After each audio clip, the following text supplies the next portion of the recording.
we forget that our real estate investments are supported by the operations of the day-to-day business. Yeah. But then the layer that is even deeper into that is those operations are supported by the people who make up the on-site teams or the property management company. Welcome to the Threefold Real Estate Investing Podcast. This is the podcast where you'll not only learn how you can achieve massive success in multifamily real estate investing, but also how you can simultaneously pursue great relationships with your family and a better walk with God. You can achieve financial freedom through real estate investing without sacrificing the relationships that mean the most to you. Now, here's your host, Lee Yoder. Welcome back, Threefold listeners. I hope you're having a great day. We've got sunshine here in Ohio today. Having a great spring so far. I hope you are as well. We've got another great guest with us today. Jered Sturm is joining us. Local guy, just crushing it here in the Southwest Ohio market. Has been for a long time. Somebody I really look up to. So really excited to talk to him for myself today, but also to share him with you. A little bit about Jered, and then we'll bring him in here and hear all about his story. But he is a multifamily owner, operator, and syndicator. Focused, like I said, in the Cincinnati, Ohio market.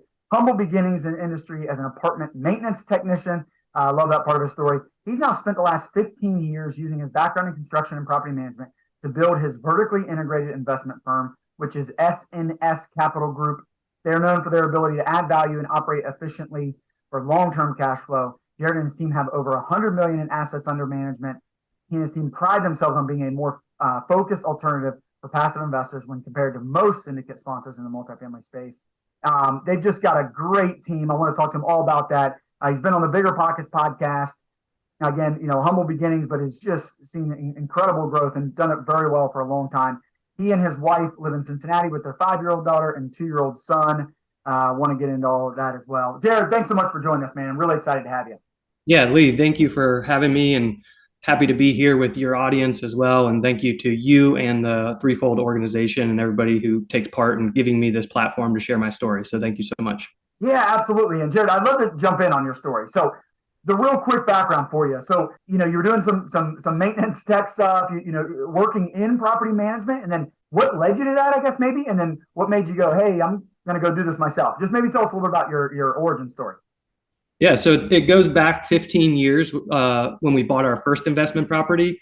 But even prior to that, as you said, I was a maintenance tech. So for those watching on video, I'm not 50, 60 years old. So I started pretty early on. I actually was a maintenance tech while I was in high school. I used those skills to start working on other people's homes, fixing things in their homes, which quickly evolved into renovating bathrooms, renovating kitchens, putting additions on people's homes. And I'm whipping through several years here, but just always saying yes to opportunities and teaching myself along the way. If the founders of our company, me and my brother, we were doing this together. So running our construction company. And then in 2008, we looked around and we said, why are we working on other people's houses? Let's start buying some of these foreclosures. Yeah. And so we started buying luck. Yeah, sure, but you jumped in. Yeah. Yeah, and we substituted our lack of capital for sweat equity and just went to work, and we would work on other people's homes during the business day, and then nights and weekends we'd be fixing up our rentals. And over the years, we built up a really solid portfolio of single families, and then started buying quads and duplexes, and that evolved into 10 units and 40 unit purchases. And for the first 8 years, we did it with all of our own capital. Wow. Then we realized we really liked as we started buying larger and larger apartment communities, we loved the economies of scale and the efficiency within the operation of those larger assets, and made the decision to go into the syndication model to continue to further that business of buying large multifamily assets here in Cincinnati, Ohio. Yep. So over those 15 years, really the business model has never changed. What we do is we buy distressed assets or mismanaged assets. We force appreciation. We typically will strip the equity through a refinance or debt restructure.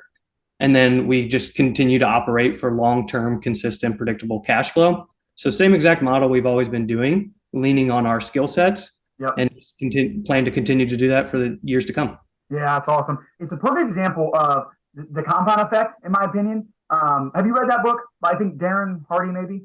Yeah, and anything to do with exponential growth, I think is something that I always lean into. So Yeah, and your story, like so many, are a perfect example where if someone's watching you guys or went back and watched progress, you mentioned like, hey, the first 8 years we're just doing it with our own capital. Like probably someone could make the argument like, oh well, Jered, I jumped in and I got this job and I'm making 150 grand a year, and so here's what I was doing. And so like through those first 8 years, they might look like they're ahead of you because a lot of what you guys are doing is building up equity and building up skills and building a company that is really going to see the growth down the road. But you really have to have that ability to delay gratification and to lay this like tons and tons of groundwork and put in all this effort. And then all of a sudden, like, I mean, we can get more into like, since those 8 years, like you guys have taken off way beyond, what you could have done, like pretty much any W-2 job. But it was, it takes a long time. Like it takes a long time to lay that groundwork and build it. And really, in entrepreneurship, I think is that way in general. Certainly real estate and entrepreneurship is that way. So I love your story. Thanks for going through all that with us because people need to know. I mean, gosh, just going back even to high school, like you're just a maintenance tech. I mean, you're not setting the world on fire. You're not doing big things. So if people are looking like, well, I want to be where Jered is, well, okay, just like you got to keep in mind though where Jered started and how long it's taken. And I think Jered, you would agree that people could follow your plan. Like they could do it. I mean, you start as a maintenance tech, you just keep saying yes, you keep doing more jobs. You say, hey, now we've done this, we have the experience. Let's get into it a little bit ourselves. But you start small, then you scaling up a little bit bigger, and then you say, man, we've been doing this for 8 years. Doing it for a long time. Let's really scale, and then you guys have just taken off. So just want to highlight that because I love that about your story, and I think that's like real estate can work for almost anybody, but man, you've got to really be willing to stick with it.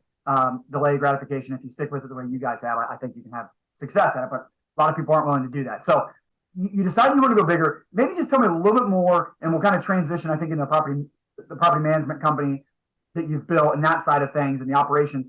We'll transition there, but I think this is going to transition us in that you said you guys wanted to scale up and wanted to go bigger because efficiencies of scale and some things like that, probably easier to manage. Can you tell us a little bit about that and why, what you guys were noticing once you were building this portfolio, managing properties? What made you want to go to a little bit bigger? yeah, so when you have these larger assets and all the operations are in one place and the floor plans are consistent, you have 100 one bedrooms and 100 two bedrooms, and they're all the same floor plans. Wow. Your modeling process and the ongoing operations becomes much more simpler when you compare that to 200 houses that were all built in different years by different builders with different generations of wiring, HVAC. Oh my gosh. Yep. It's a skill set that we have to be able to understand all that complexity. So we used that skill set to lay the groundwork and do what other people weren't willing to do, which was like the hard part, deal with the houses.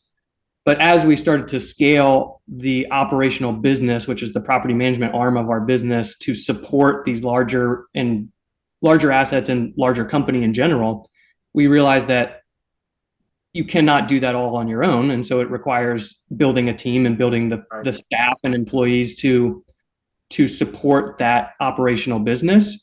And that's when those complexities of the 200 different houses really start to expose themselves as a much harder way to operate. And so we say, well, if we want to grow a large business, which we do, we need to find efficiencies. We need to build systems. We need to build processes. And it's almost impossible to do that around 200 different houses as compared to an apartment building with 200 units and just two different floor plans. The systems and the processes are achievable under that model. You can see it as like two chapters in our story, right? Like we knew the houses were harder, but that was the only place that we could be successful in that chapter of our life. And we were willing to put forth the effort ourselves. But as we scale and started to delegate more, we say we need to do away with this because it's not that scalable as a business. Yep. Yeah. Once you get beyond yourself, right? Yeah. I'm just imagining you bringing on team members and training somebody and saying, hey, I need to, go with you in this 1950s house and a 1960s house and a 70s, 80s, 90s. And like, I need to train you on all different and plumbing's different. I mean, man, what a mess and how intensive that would be to train somebody on all that versus saying, hey, we buy, apartment buildings and most of the units are pretty much the same. And so I'm going to train you on, repairing drywall and ripping out cabinets and putting new cabinets in an apartment unit. So much easier, so much more efficient. I'm sure you're probably familiar. You're making me think of Rod Cleef, which is pretty well known apartment syndicator, and he talks about how I think he owned 200 plus homes mostly in the Florida area. And, he's open with it and tells you like, he lost them all. He lost everything. And he says exactly what you just said there, Jered, where, or the opposite of what you're saying, where he's like, man, I had guys running all over the state to all these different properties, and it's very inefficient. And so when things got difficult, in 08, obviously, that all reared its ugly head that he couldn't operate very well. So you learn from guys like him, Jered, and understand that that's just it's not scalable. You're not able to have a team to be able to do all those things. So yeah, it makes so much sense to me. So let's talk a little bit more about that, Jered. I think what you guys do really well, and I think you agree with me, is you build just an awesome team, a team that manages your own assets. You guys do the property management yourselves. Your asset managers, obviously, because you syndicate these and you've got investors, but you're doing the property management. You're doing all the unit renovations. Can you tell me a little bit about just, I guess I'll let you take it because everything's most important, but I'm interested in like how you've built this team, this great team that works together, that has caught the vision that you have, and just, how you guys operate so well. I mean, it's not easy, and I make a lot of mistakes at it, but over 15 years, you make your micro adjustments along the way. A succinct way of summing this up is so often we forget that our real estate investments are supported by the operations of the day-to-day business. Yeah. But then the layer that is even deeper into that is those operations are supported by the people who make up the on-site teams or the property management company.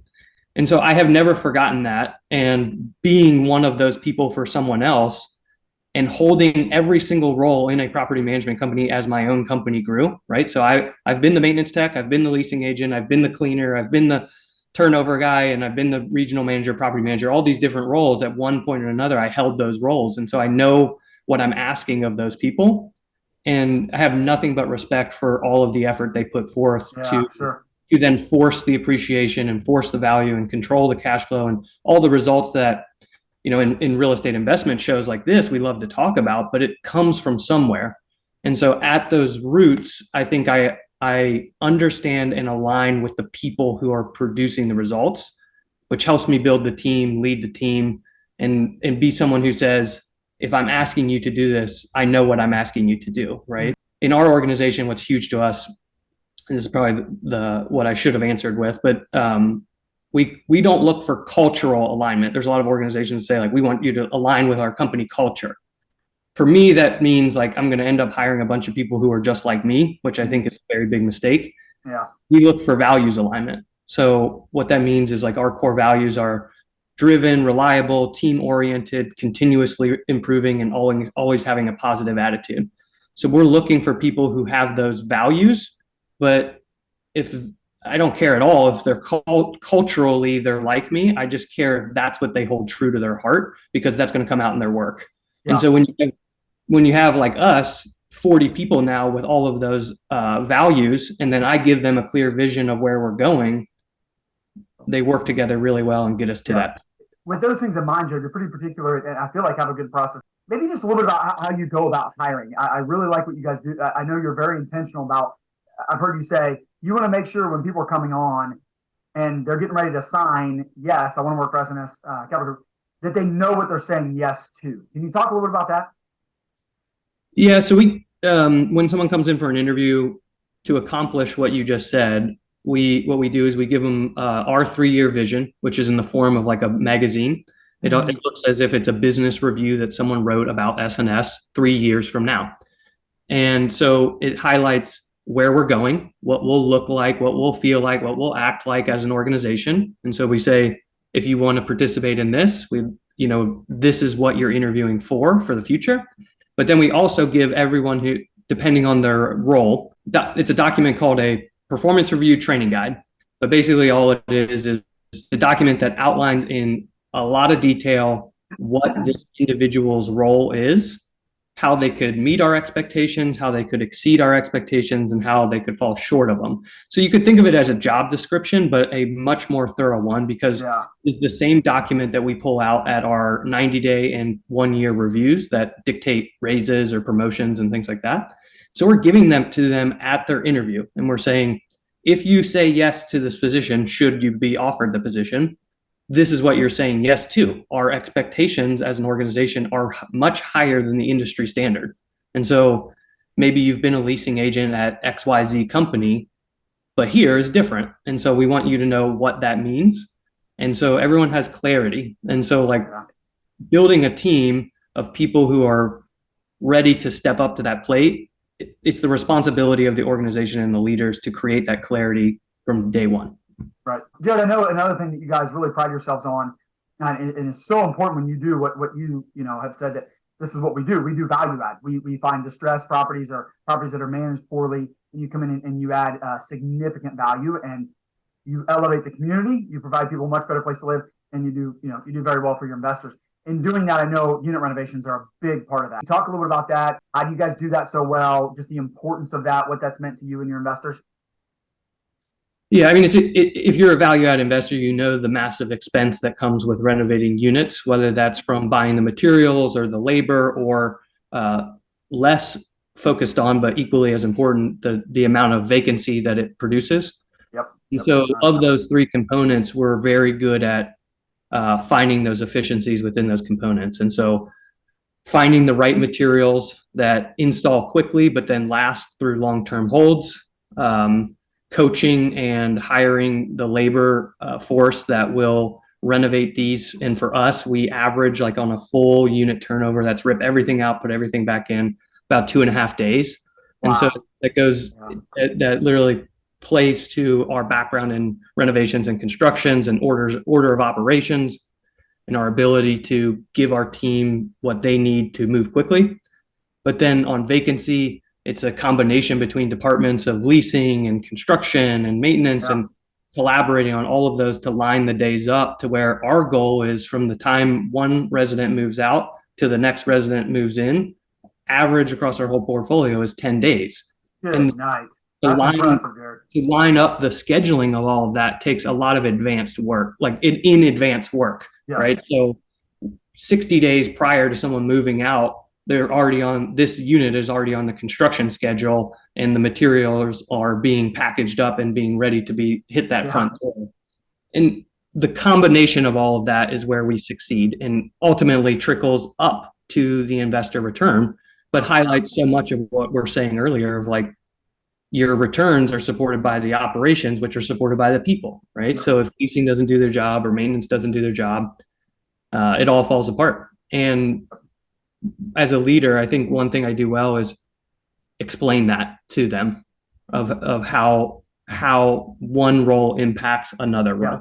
Yeah. I always ask my guests, what's a key ingredient for being a successful real estate investor? Maybe just for you more specifically, Jared, how would you answer that question when it comes to value add multifamily investing? What's a key ingredient to being a successful value add multifamily investor? I would answer that probably with things we've already talked about, and the key is within the operations. And I'll elaborate a little bit more than what I said before, and I'll say that you could be the best syndication sponsor or value add investor, and you come up with a super solid business plan, and something or lots of things will always go wrong. And so part of what I'm saying when I say we're so good at operations, it's also saying we're very good at adjusting, because it is not like we lay out a 10-year business plan and everything hits, right? Yeah, right. And so what makes a good value add investor is being able to roll with the punches, make those adjustments, pivot quickly, implement it into your team, and then see them react and get the results you want. Because if you're not good at that, you should be buying stabilized assets that you're just buying the leases and the stream of income.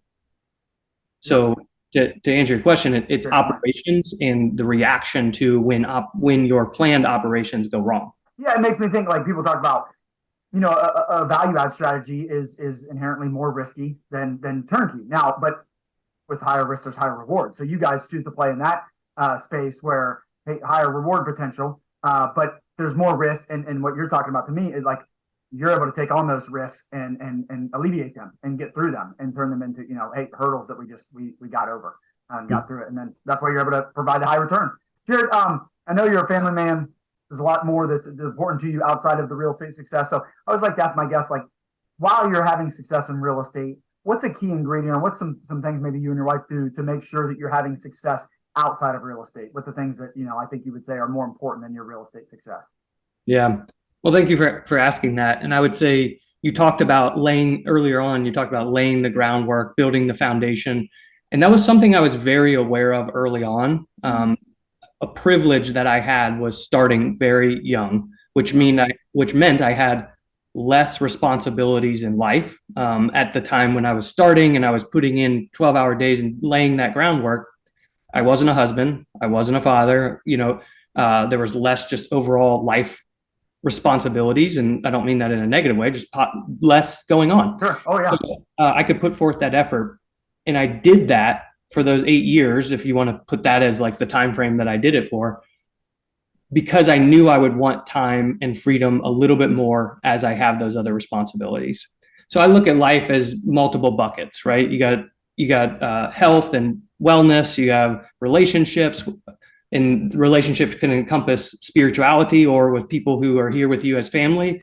And then in wealth as well. So like wealth plays into those things. So those 3 buckets are extremely important to me. And I think will always be a balancing act. Like I'm not going to sit here and say I get it right all the time. There's days where I get it very wrong. And then there's days where I hit it right on the head and I do exactly what I feel I should have done that day on balancing those buckets. Mm-hmm. But for me, it's health and wellness, relationships, and wealth. And so I balance between those buckets. Yep. Yeah. And I like the way it's a balancing. It's not like, that work-life balance, like you find it and hey, it's this many hours. Multifamily, not the case. You're buying nothing this month and nothing next month and nothing next month. And then you're buying 100 units or 200 units or 300 units. And so balance might ebb and flow some. But yeah, I think what you said there, laying groundwork with your spouse and with your family and being prepared for that. This has been really good, Jered. Thank you so much for joining us and providing so much. I know you guys are, it's SNSCapitalGroup.com where people can jump over and find out more about what you guys are doing, what you've got going on. Yeah, that's our website. If anyone wants to connect with us, there's different links there that they can do so. And thank you, Lee, and everyone who's involved in producing this podcast. I appreciate it. Jered, before I let you go, I always like to ask my guests, how might my listeners and I be praying for you in the coming weeks? Prior to recording, we talked about how much is hitting my plate, right? And I said, like, it's one of those things where you feel the pressure of that to then handle what is on your plate while also balancing those buckets. Yes. And so if you're taking a prayer request, it's that I choose the right things, and the end result is that I have successfully taken on what comes onto my plate while also balancing those buckets. Yeah, man, great prayer. Yeah, love it, Jered. Be happy to pray for that for you and your SNS Capital and your family. Well, good stuff, man. Hey, thanks so much again for joining us. It's been really helpful. Good luck with everything. Thank you. Thank you for joining us for another great episode. I hope you'll take action on what you've learned today. If you enjoyed today's show, please consider leaving Lee a 5-star rating and review. And check him out on threefoldrei.com. Until next time, 1 Timothy 6:17.